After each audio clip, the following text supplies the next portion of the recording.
Hello ladies and gents, DK86 right back here with ya, and today I'm unboxing and reviewing the NEXTBASE 402G Professional Dash Cam.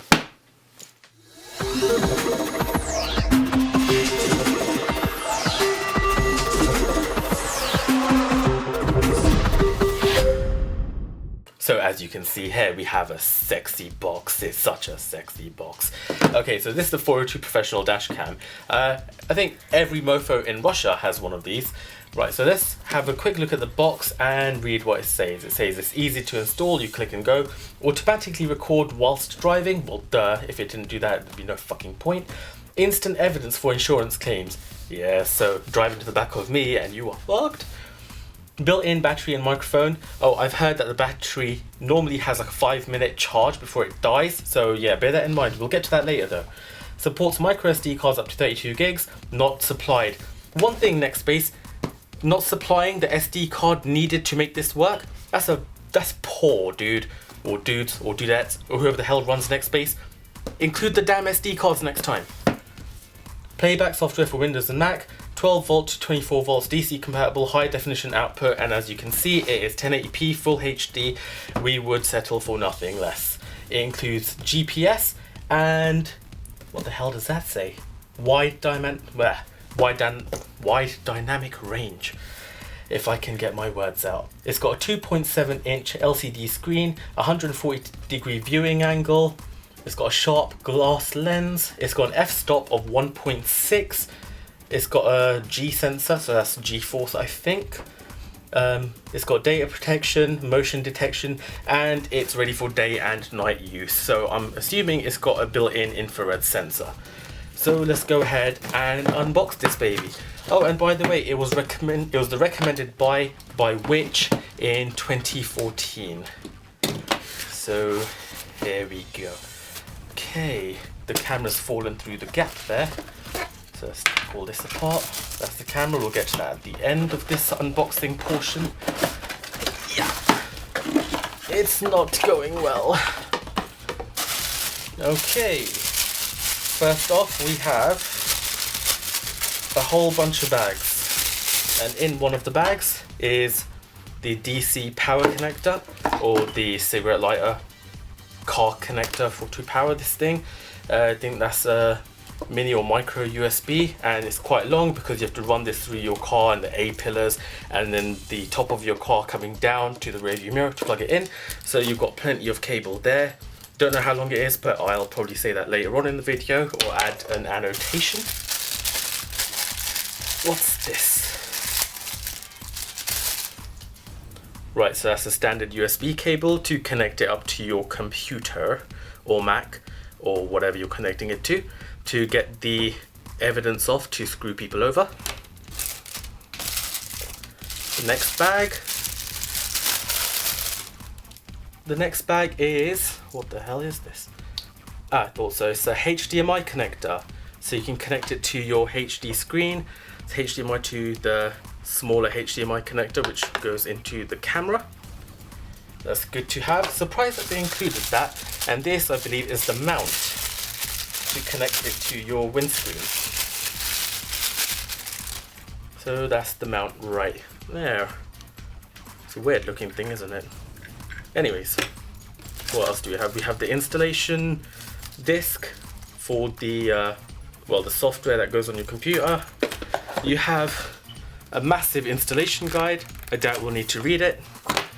And you have an instruction manual for the actual device itself. Oh, and a quick setup guide, which nobody ever looks at. Right, so now let's get to the main part of this, the actual dash cam. Right, so that's it there. It's very good looking. It looks quite sleek. It's got all the branding on there. And if you left it in your car window while you're away, someone would almost certainly break in and steal the damn thing. It's got a big screen here. It's got 6 buttons, so 3 on each side. I'm presuming that little hole there is the microphone, which you probably can't see. It's top mounting, so it hangs down from the mount. So it hangs down and films everything going on in front of you. So right now we're done with the unboxing part of this next I'm going to review this. So what I'm going to do is I'm going to use it for a week or two, and then we'll continue with this video and I'll tell you what I think of it, and I'll show you daytime footage and nighttime footage. So bye for now.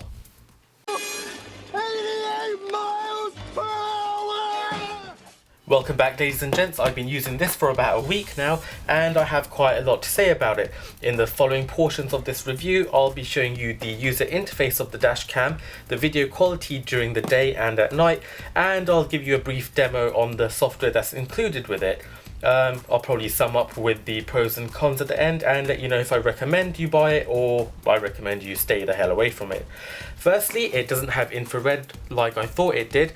So this right here is not an infrared sensor, it's actually a flash, which also doubles as a light for when you're filming, but I never used it because there's just really no point, and I'll explain why later.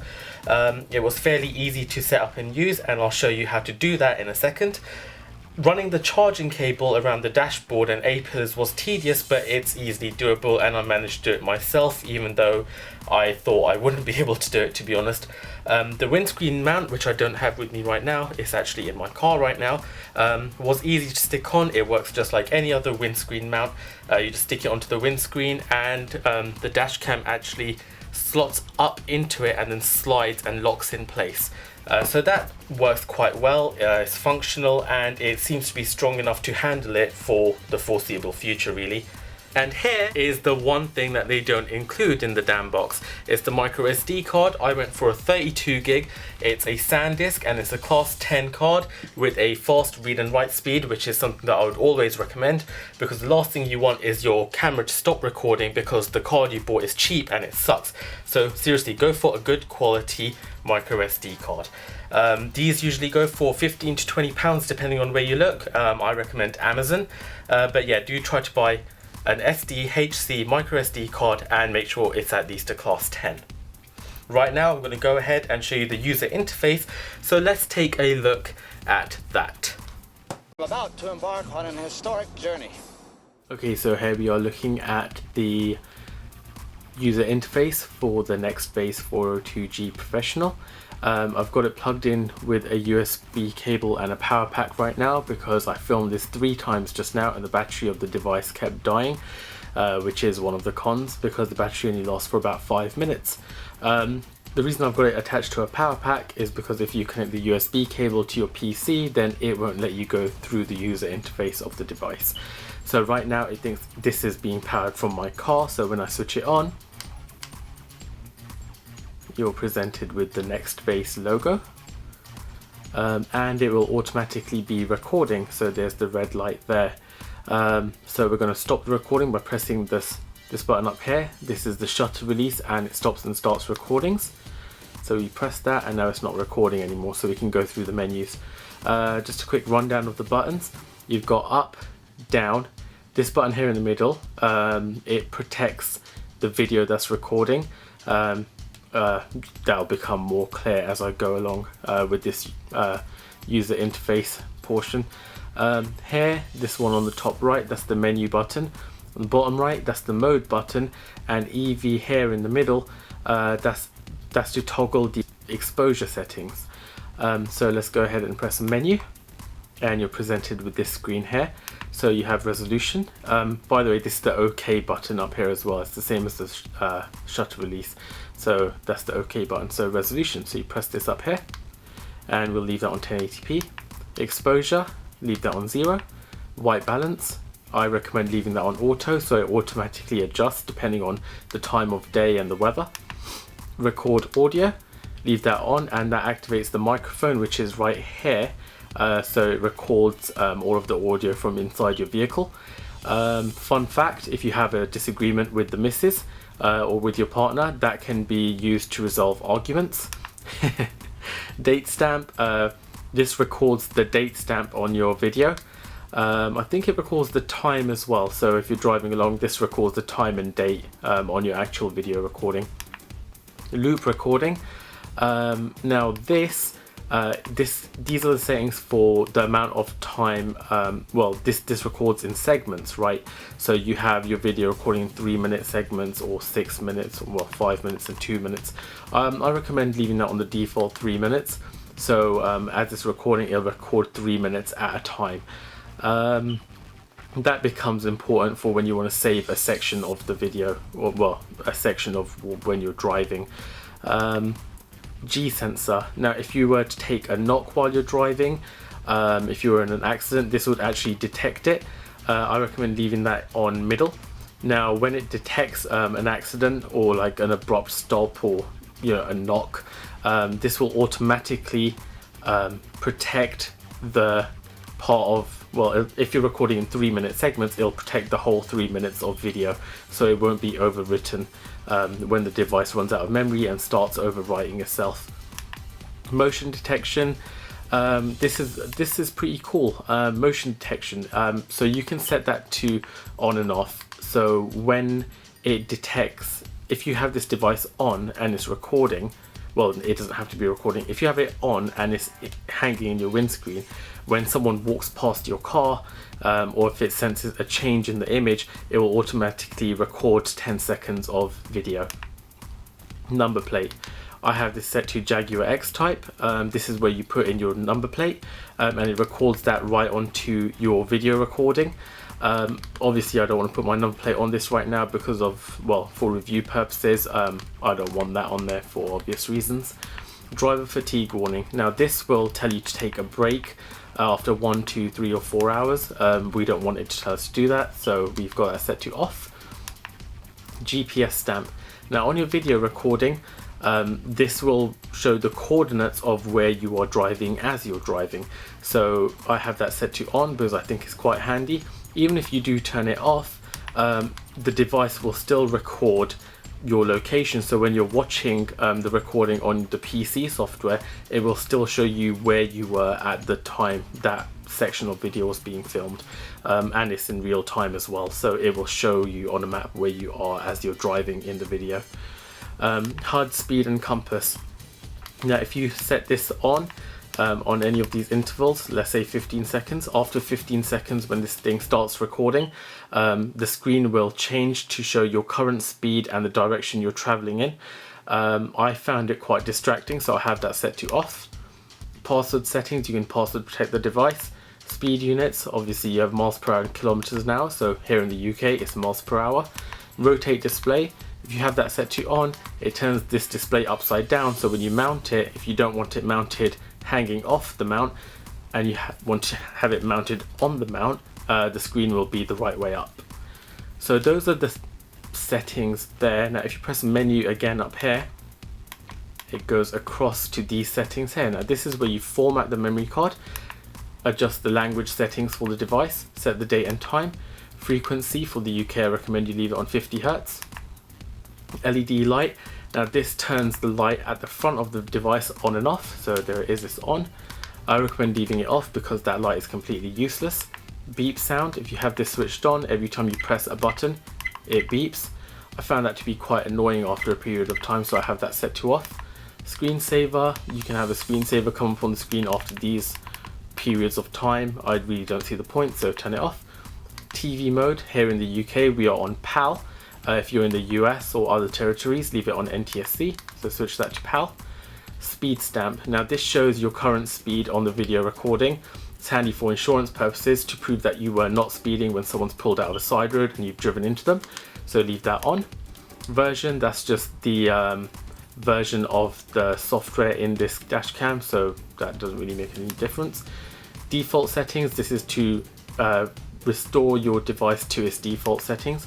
And auto power off, I've got that set to 10 seconds, so when you turn your car engine off and it's not being powered from this USB here, it will take 10 seconds for the device to switch off. So once you turn your engine off, it'll record for a further 10 seconds and then switch itself off.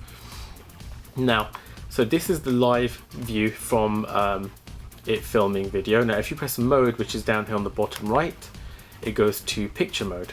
Now you can use this for when you've had an accident, you can pull it off, take pictures of the accident, that's if you don't have a smartphone or another camera on you. Now if you want to take a picture, you press this button up here, it's the shutter release. So there you go, it's taking a picture. Now this picture mode has its own settings. So you press the menu again, which is up here, and now you have the image settings. So you have image size, I've got mine set to 5 megapixels.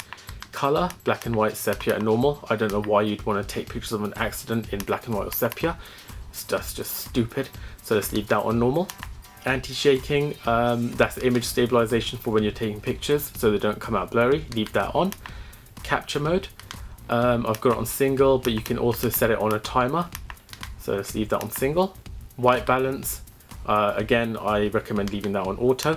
ISO, again leave that on auto so you don't have to fiddle with it in a moment of distress. Exposure, again I recommend leaving that on 0. A lot of these default settings are as you want to leave it. I would recommend that. Date stamp, so you can have the date on the pictures you take, or the date and time. I recommend leaving the date and time on, especially if you're going to be using this for insurance purposes. Quality, I have it on fine, it's probably the best one out of the 3. And sharpness, I'll leave that on normal. So those are all of the settings, and now if you want to play back any, well, if you want to look at any pictures you've taken or play back any video that the device has recorded, you press this button down here on the bottom right. It's mode, so now you're on picture mode, and now we've gone into, well, it's the mode where you view what you've got on the card. So these are the up and down buttons here, so you can cycle through all of your recordings and you can play them and watch them on this screen here. Up here you have the on and off button, the OK button, shutter release, and the start and stop recording. These are the up and down buttons. This button here in the middle protects the section of video that it's filming at the time when you press the button. And that's about it for this section of the review. Moving on, let's see what the video quality is like during the day and at night. So don't nobody go nowhere. Okay, so this is the daytime footage. It was shot at 11 AM. On the bottom left, as you can see, it records the date and the time. The next bit along where it says DVR 402G, that's the device identifier, which is also recorded onto the video. Next bit along, that's where your number plate goes. I've got mine set as Jaguar XT for the purposes of this review. The next bit along, it shows your current speed. And then the section after that, those are your coordinates of where you were as the video was being shot. So as you can see, it's a pretty good 1080p full HD image. However, it does seem slightly grainy and a little bit rough. However, it's the best quality I've personally seen from a dash cam, and considering it's been recorded on such a small device, I think the quality is more than acceptable. The frame rate's consistent and is solid throughout. So on the next bit, I'll show you some motorway footage. The bottom of it will be censored because I forgot to take my number license off the bottom of the recording. So you'll get to see some daytime motorway footage. Then after that, we'll move on to the nighttime footage so you can see what that's like. So let's have a look.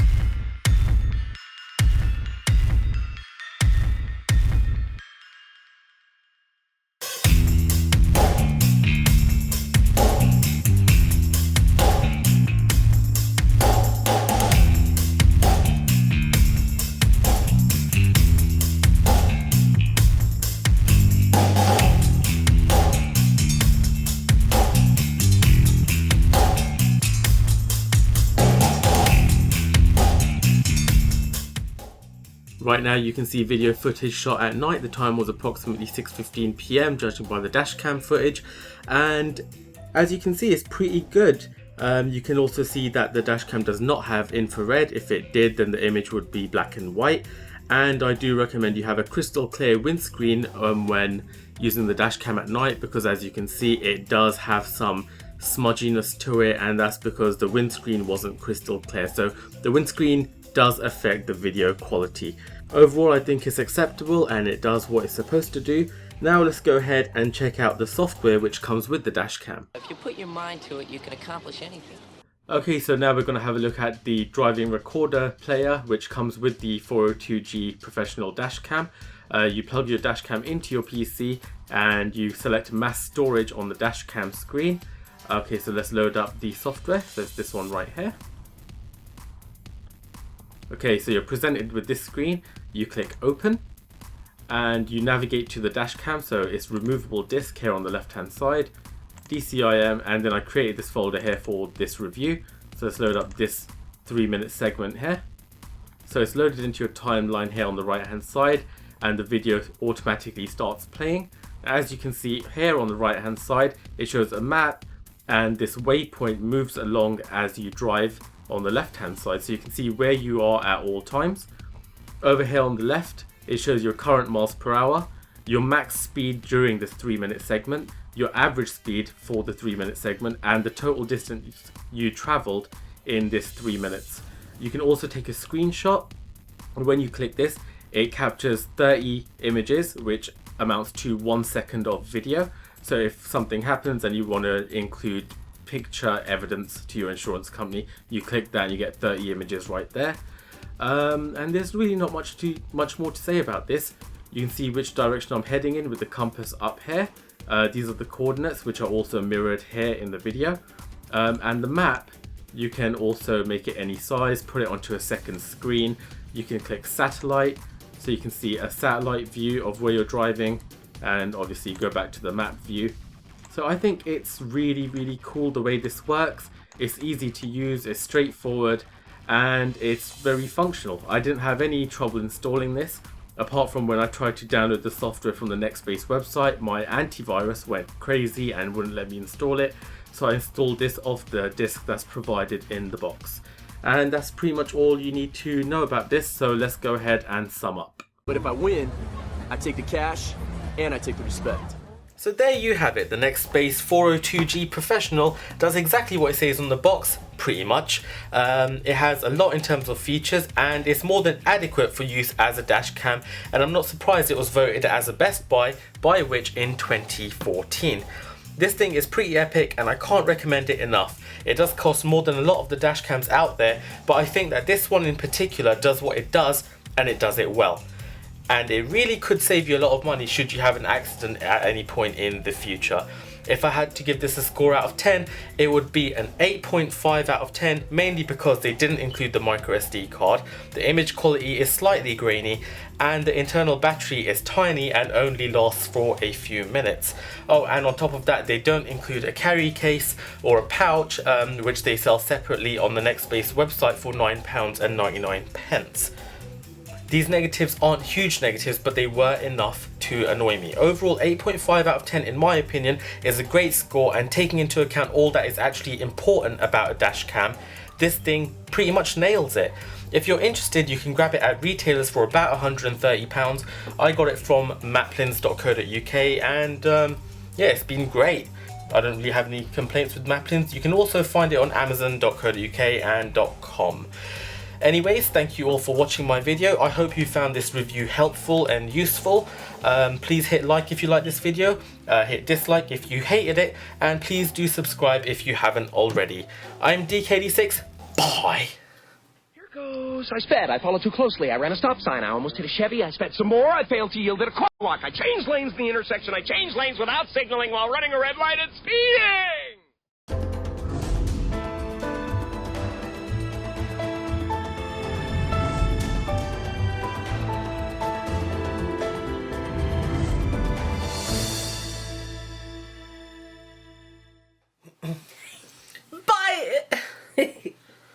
Just say that.